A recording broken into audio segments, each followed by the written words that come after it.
Hey everyone, this is Allie, and today I'm going to be talking about my inventions. So, growing up, I have always been making, building, inventing, innovating. One of my inventions even got a patent when I was 14 years old. So, today I'm going to be talking about some of those inventions. A lot of you guys on here know me as the STEM kid, pretty much, but a lot of you guys are also new and you haven't necessarily heard about some of my projects, so I'm going to make a series explaining all of them. I'm going to be going through all of my successful inventions as well as some of my not so successful inventions that I kind of abandoned because they were a bad idea. But if you have any questions, feel free to post them in the comments. I'll check them out, and yeah, so enjoy watching. As I always say, kids are not the future, we're here now, and we're not going to change the world someday, we already are. So I hope that by showing all of my inventions growing up, that you'll be able to see how kids can make a difference, and also how you can make a difference. So, thanks for watching. Hey everyone, this is Allie Weber here, aka Robot Maker Girl, and I'm going to be talking about my invention, the frost stoppers. When I was in 5th grade, I went sledding with my cousins during the winter, and I got frostbite on my pinky finger, and it was not fun. Basically, this bottom part of my finger turned totally white and started peeling off, and it was really sensitive, and it was awful. It was just a mild case of frostbite. I still have my finger, obviously, but also it was not fun to experience. For months, I was scared to even go outside again because I didn't want to get frostbite. So I started thinking about a solution. Why don't I make gloves that prevent me from getting frostbite again? That's where the idea of the frost stoppers came from. So the first thing I did when brainstorming was try to figure out what other people had done to solve this problem. Now, this being 2016, there really wasn't a lot of inventions done that involved self-warming gloves or temperature sensing gloves, so I was on the right track. Next, I started sketching out what my idea would look like. So ideally, a glove with a temperature sensor on it that could sense when you're about to get frostbite, send that to some kind of microcontroller, and then make a beeping noise when you're about to get too cold. So I sketched out various versions of this. Obviously, they're not super great because I was in 5th grade, but that's how you start. And once I was satisfied with the idea of how I wanted it to work, then I started researching how to do that. Basically just making a wish list of all the parts that I wanted and probably would make my parents pay for because I was in 5th grade. Then came the time to finally start putting it all together. Now, this was the part that took the longest, obviously, because whenever I came across problems, I'd figure out solutions for those problems. And most of the time I would try to research it more online, ask for help on different websites, how do I do this, how do I do that, look up tutorials, ask my dad because he's an electrical engineer and he's into that kind of stuff, but overall, this is the finished product that I'm going to show you right here. So this, everybody, is the finished product. So this inner glove was meant to go inside of an outer glove that you'd wear outside in the snow, but basically this inner glove has a temperature sensor on the end. It's a Honeywell temperature sensor that is connected via a wire, or 3 wires, I suppose you'd say, all the way, ignore the tingles in the wire, to an Arduino Uno microcontroller in this little housing. It turns on and off like this. You can charge it through that port, and it has a headphone jack that goes all the way into this handy dandy hat with built-in headphones that I found at Menards. So basically, when the temperature inside your glove gets below a certain temperature for a certain amount of time, basically the conditions that it would take to get frostbite, it sends a signal down to the Arduino Uno, which is analyzing all of the temperatures all the time and tells if something's wrong. And then if it's too cold, it sends a beeping signal to the headphone hat, and it won't stop beeping until you get inside and warm up. I made this when I was 11, and I didn't get it patented until I was 14, but I am still so proud of myself. Here's a little bit more detail about the frost stoppers in case you were wondering. Yes, I did solder everything myself with my dad's permission. This is what the inside of the housing looks like for the Arduino Uno. If any of it looks messy, that's because it is. I made this when I was in 5th grade, like I said, and I tried my best. No, I did not make this hat myself, although I wish I did. I got this at Menards for $5 or $10. Why so many wires, do you ask? It was 2016, and I could not figure out how to do Bluetooth yet.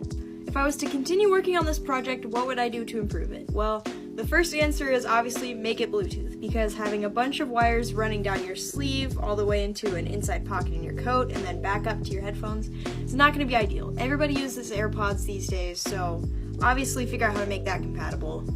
In addition to the Bluetooth, I would also put the temperature sensor, maybe have a little flatter temperature sensor that I could put inside the glove to be on your fingertip instead. So when you're wearing the glove, like so, instead of reading the temperature outside of this inner lining and just on the inside of the outside glove that you would have, it would be reading the actual temperature of your skin contacting that temperature sensor, so that when it can tell that your skin is that temperature rather than just the inside of your glove, then that would be a lot more effective for sensing if you're about to get frostbite. Right now, having this temperature sensor on the outside of the glove versus touching your direct skin, it's still pretty accurate, but I feel like directly touching your skin would be way more professional and just more accurate. However, this sensor is obviously bulky, and it's not going to feel great, being on your finger all the time. It won't be awful, but it'll just not be as good as if I had like a flat sensor that I could put there. So that's what I would change for that. And next, obviously, I would add a heating element to it because heated gloves are awesome. I personally have never used them, but I wish I could. They're super expensive, but also I like the idea that if you're out somewhere where you can't warm up super easily, like if you're just out in the woods or on a job site or something, and you can't just go inside and take a break, then obviously having a heating element to that where you'd be able to still protect your skin without having to take a long break to warm up, that would also be a really good idea. One thing that I really like about this invention that I didn't mention in the last video is that when it gets too cold and it senses that you're about to get frostbite, it'll start beeping, right? But the other thing is that it won't stop beeping until you warm up. So you might just think, oh, I have plenty of time, oh, it's just being annoying, whatever. No, it'll annoy you into going inside because it won't stop going like beep, beep, beep until you go in and warm up. So, I don't know. Originally, it wasn't meant to do that, but I think it's a feature and not a bug. Did I ever end up mass producing or selling this product? The answer is no. I was 14, so I did not know how to do that, number one. Number two, I just didn't have the time or money for that, but thanks for watching. Hey everyone, this is Allie Weber, aka Robot Maker Girl, and today I'm going to be talking about my invention, the Go Caddy. Have you ever been riding in the car or on a bus, a boat, private jet, anything, and thought, man, I wish I could play card games without all the cards sliding around everywhere? That's how I came up with the idea for the Go Caddy.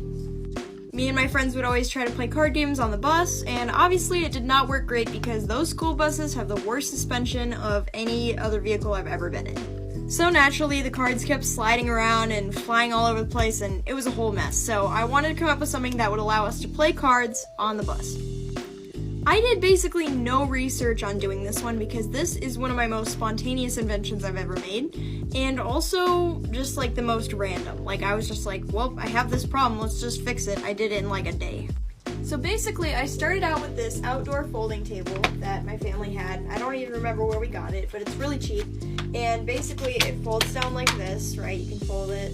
And I put Velcro all over the top of it, so the whole surface is Velcro. Then I went to the dollar store and bought a bunch of containers. So just a bunch of little storage containers, and I put Velcro on those as well. So just different kinds. Soap containers are great for holding cards, so I got a couple of those too. And basically, when you're in your vehicle, you just set up your little table, right, in the vehicle, start putting the containers on, whatever you like, and then you can put cards in there without them spilling all over the place. I also got a bunch of containers with flip-top lids, so you can swap out the containers and move them around based on what game you're playing, and you can close them up if you're going to fold it back into place for when you're done. This is a better photo of what it looked like when I first made it. I don't know what it was about 11-year-old me, but she was on fire, man. These are pretty much all the types of containers that I used. I used ones that could snap closed, ones that stacked inside of each other. If you put Velcro inside of one container and then put another container with Velcro, then you could stack them, and it was really nice and compact and held everything, even if you wanted to do multiple card games or whatnot. Our old car had 3 rows, so it was the 2 seats in front and then 2 seats in the middle and 3 seats in the back. So in the middle, there was that little gap so you could get to the back, and that's where the table sat for all the card games. So as you can see, it fits really nicely in there. It's like the perfect size. And it really stayed really stable throughout the trip. And here's a photo of all of my family in the car using my invention. So cute.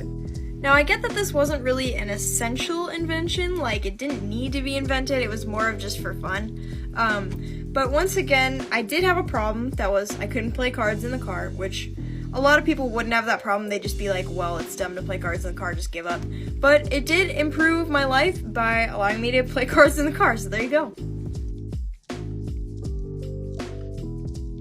Hey everyone, this is Allie Weber, aka Robot Maker Girl, and today I'm here to tell you about one of my inventions I made when I was 12 called the Blow Dart Barometer. When I was in 7th grade, I got one of these for Christmas. Now, it's basically just a dollar store blow dart gun, so you just put a foam bullet in there, and there you go. I played with this thing all the time, especially in the weeks following Christmas, and my mom was like, wow, you're playing with that thing all the time, your lungs must be getting stronger. And to my surprise, it kind of felt like they were. Then my mom said, oh, that would have made great respiratory therapy for when your grandpa was in the hospital. And that really made me think, you know, I've always hated hospitals or just doctor's offices in general. I have anxiety, I feel like that has something to do with it, but I've always felt uncomfortable there. And so, especially with kids who are in the hospital, you know, it can be really scary and tough, and you know, if we make the tests and medical procedures more fun for them, then they're going to be more willing and more involved in their own health. And that's where the idea came from. So this is a spirometer. So basically it has this long tube, right? It usually has a mouthpiece on it, but you blow into it and it measures your airflow. And it has this little floating piece right here that'll go up and down based on how much air you're using. And you want to keep it in this range. It has like a little scale there. And depending on that range, whatever you can get it to is, it decides like how healthy your lungs are. Another device that helps with respiratory therapy is a peak flow meter like this. So basically it comes in a little case, you fold it out, and you reset this red part, and it's going to measure your peak flow of air in liters per second like this. And then there you go, it just reads it like that. So I wanted to create a device that utilizes a blow dart gun, which is more fun than any other medical device, and uses it to measure your breath from start to finish. So after a lot of research and a lot of help from my sponsor, DigiKey Electronics, then I was able to come up with this.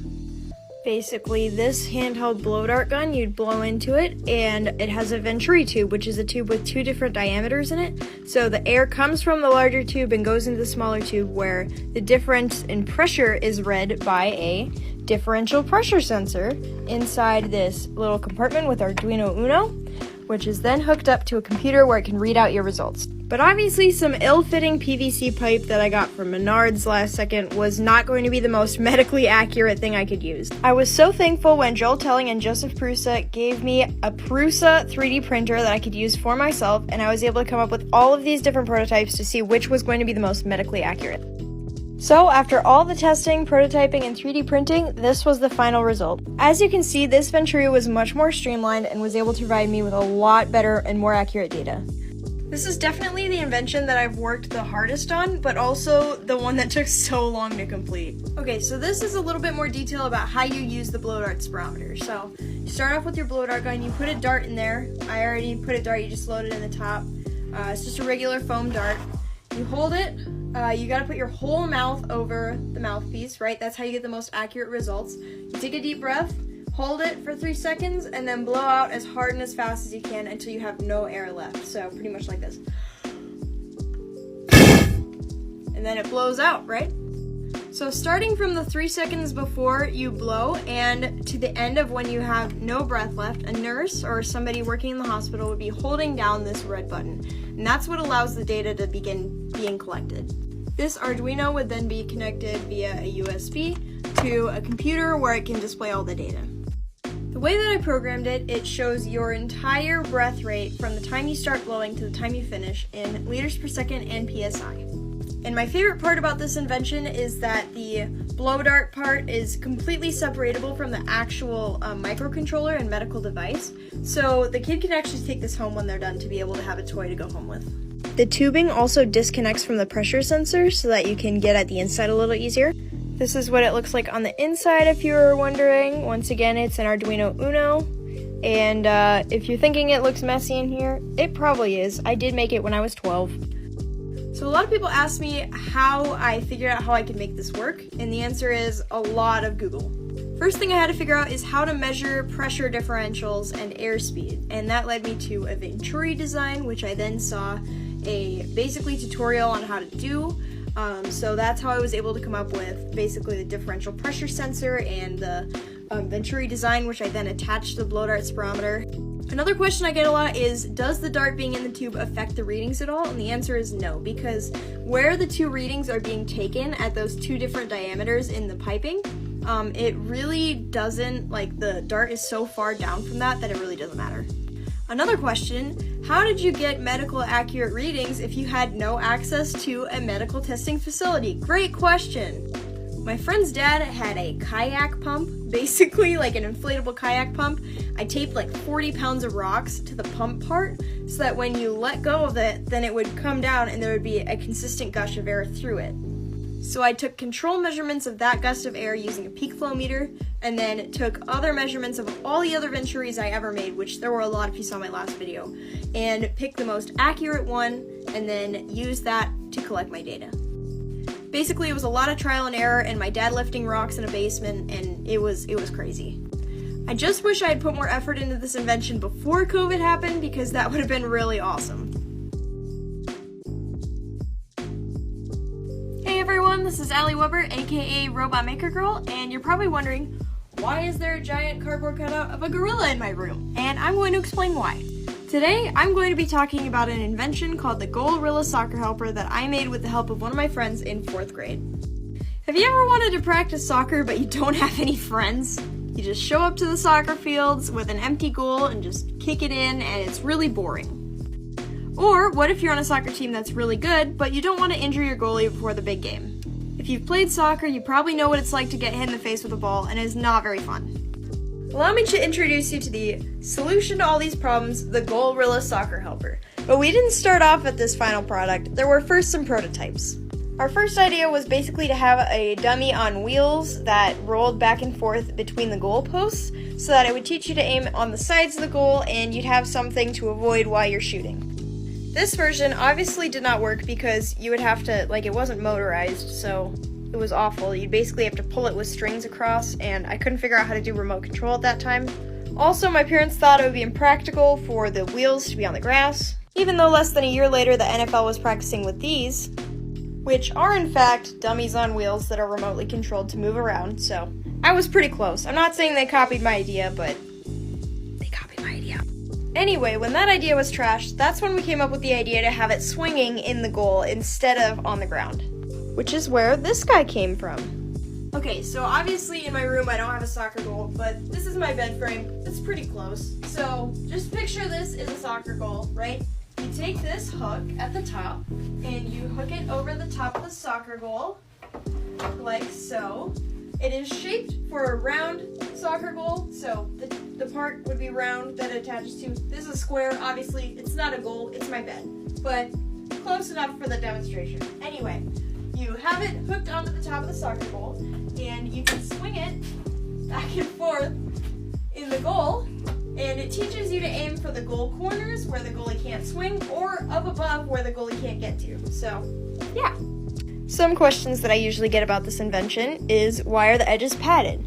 We realized pretty early on that when you get whacked by this thing, it hurts. So we put foam insulation for piping around the outside, and that seemed to make it a lot less painful. Another question is, why doesn't he have hands? The answer is, we were in 4th grade and it was too hard to draw, so we just didn't.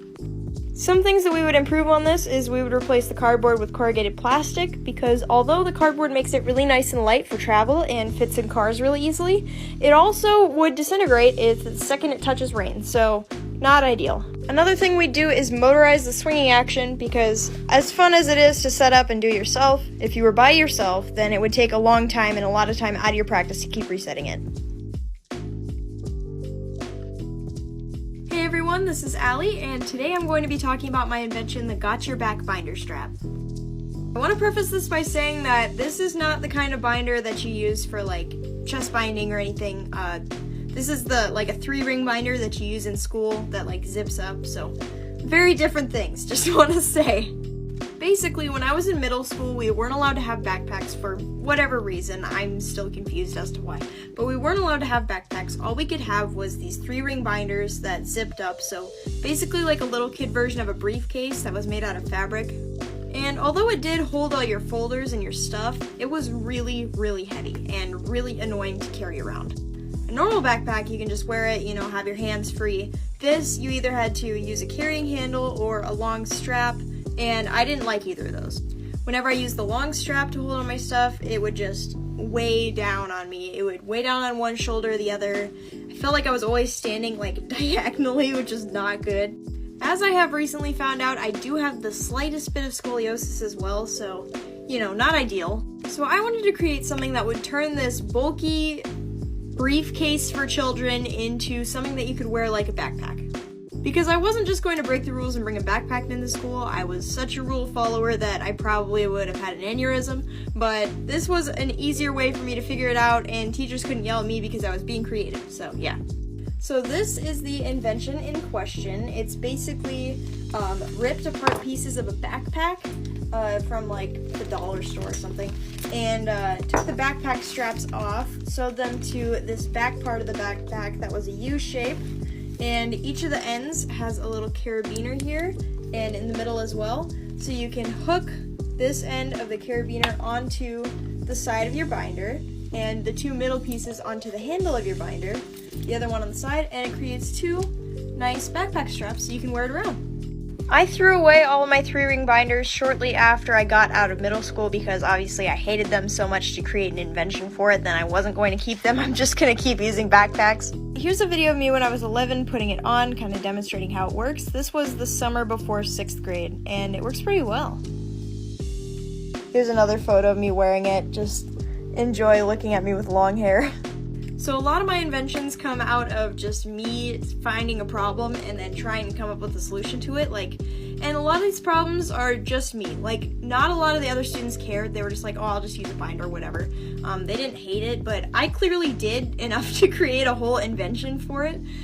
So it just goes to show that if it's solving a problem for you, and even if it's just you, if it's just improving your life, it's still improving something. So it's worth making. This invention lasted me through all of middle school, and it only ever needed 1 repair, so I'm super proud of it. Hey everyone, this is Allie, aka Robot Maker Girl, and today I'm going to be talking with you about my invention, the GoGo Overflow No-No. Have you ever had to fill up a pool, fish tank, bathtub, or a large body of water, but you just don't want to sit there and babysit it the whole time so that it doesn't overflow? So then you leave it, but then it overflows and it floods everything. But if you don't leave it, you're just waiting around and waiting for it to fill up. Well, this invention solves that problem.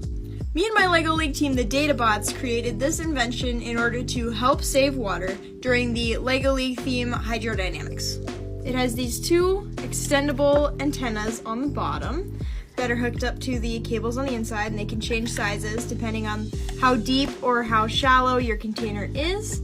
And it also has a hook on the back, so you can just attach it to the edge of a container, and when water reaches, or even the water from my hand, the battery's dead. Okay, so I got a new battery in there now, but basically if it touches any moisture between the 2, even the moisture in my hands, it makes a really annoying noise. And that unearthly screeching is what tells you to go in and turn the water off before your container overflows. As another demonstration, I put this in a little cup here. Now, this cup wouldn't take very long to fill up. Obviously, it's not very deep. However, if this was something larger like a swimming pool or a fish tank, it would take a lot longer, and you don't want to spend all that time sitting there watching the water slowly fill up, making sure it doesn't overflow, when you could be doing other things like watching TV, gardening, relaxing, doing other stuff. But with the Gaganin, the moment the water level gets high enough,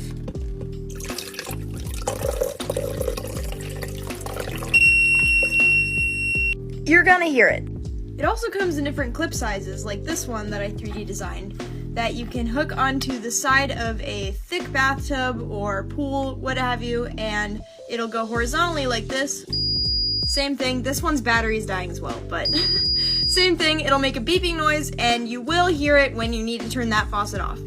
The inside is pretty simple. It's just powered by a 9-volt battery, and these long antennas are connected to the speaker, and it's all connected through this breadboard here, and it will not use any battery power when there is not water connecting those two antennae, because the antenna connecting acts as a switch that completes the circuit, and that's the only time it will use any power. My LEGO League team and I test this out in various places and businesses, such as a local science center, as well as a pet store who need it for their fish tanks. If I was to improve this invention, I would make it waterproof, obviously. Also, possibly Bluetooth, so you could go even farther from what you're filling than earshot. If you wanted to go inside a building and you're filling something outside, you might not hear it, so getting a Bluetooth text or alarm on your phone would be a lot more helpful for that. Anyways, I said I'd sing the catchphrase, so here we go. If you're filling a container and you need to go, use the GoGo Overflow, no.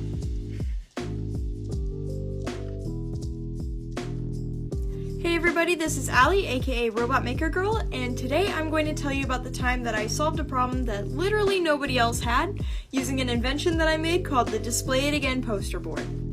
As you can probably tell, I had a lot of inventions growing up, and therefore I went to a lot of science fairs and a lot of engineering competitions, and that means I needed a lot of trifold display boards over the years. Having to pay for so many trifold display boards was getting pretty expensive and also really space consuming when it came to having to build a whole new board for every single project that I was working on, and then possibly keep those boards for if I was ever to, present that project again. My parents were getting sick of me keeping all of these trifold display boards in our garage for if I ever needed to use them again, and it was also getting pretty expensive. I mean, they're not super expensive because they're just made out of cardboard, but they're not cheap either. Also, there came the problem of the boards getting lost or destroyed or damaged in between the times that I had to be using them to present.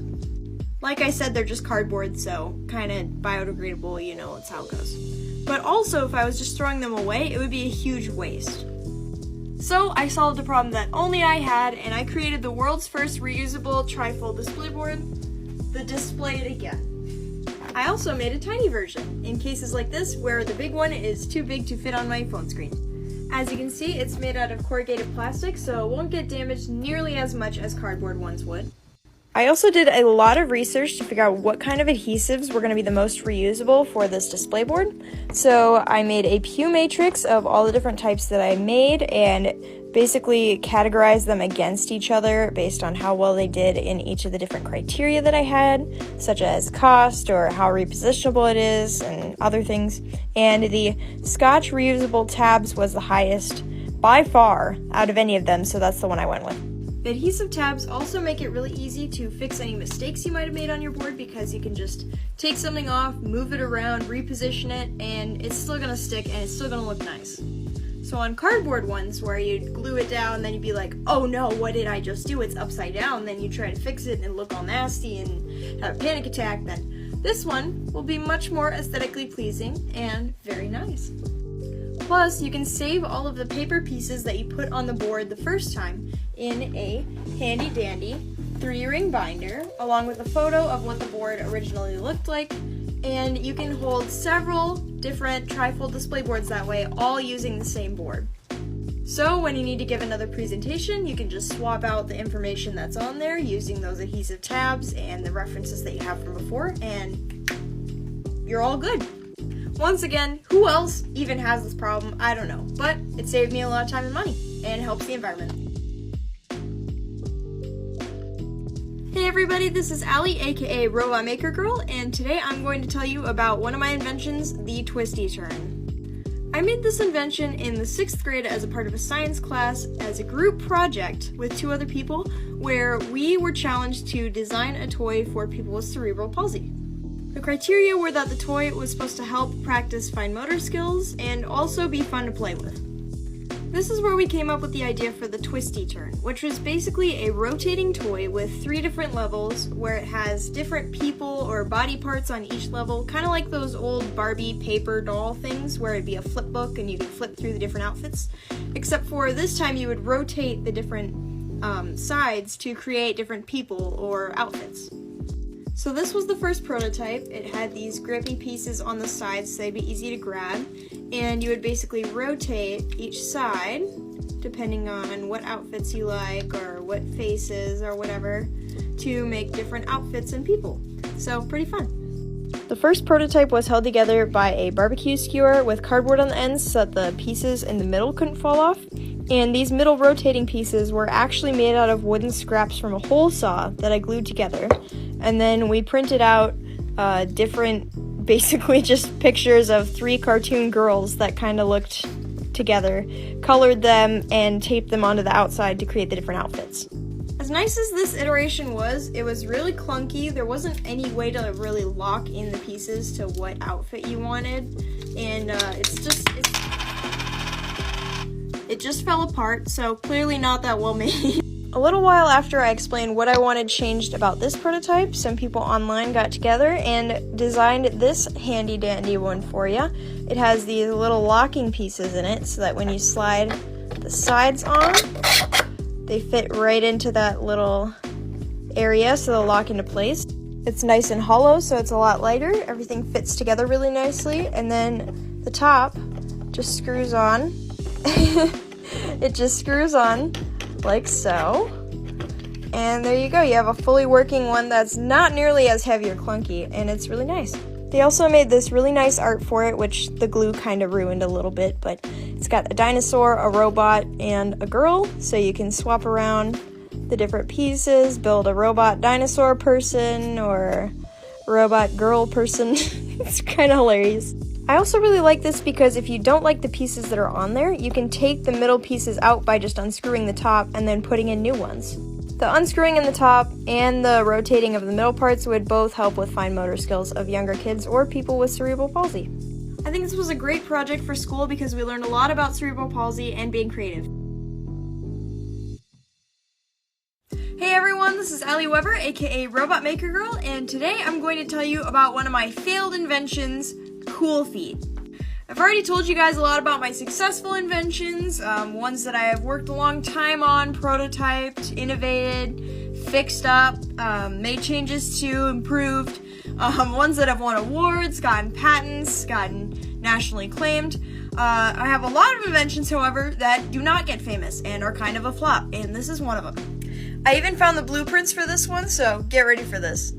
Have your feet ever gotten too hot? As in, like, the temperature. Yeah. Nobody start making jokes about wiki feet right now. Okay, but if your feet get too hot, like in the summertime, or if you've just been on a run, what do? You can't really, I don't know, you can't do anything. That's why I came up with the invention Cool Feet. Now, as you can see from this blueprint I made when I was probably 6 or 7 years old, it is an ice pack inside a pot holder that is on top of a wood block. The pot holder is on top of the ice pack. Like I said, I don't know why I labeled that twice. And it's all held together by a headband elastic. So basically you'd have 2 pairs of them. So there's one, there's the other one. And you strap them to your feet, and your feet rest on top of the ice packs, and you can walk around with them. Here is a photo of me when I was younger testing out this famous invention. As you can see, it is in fact just pot holders on a wood block with ice packs in them. And they would just cool your feet off. So, yeah, and then you can walk around with them. Apparently, I did not put forth any research into if this had already existed, because obviously cooling gel insoles are a thing.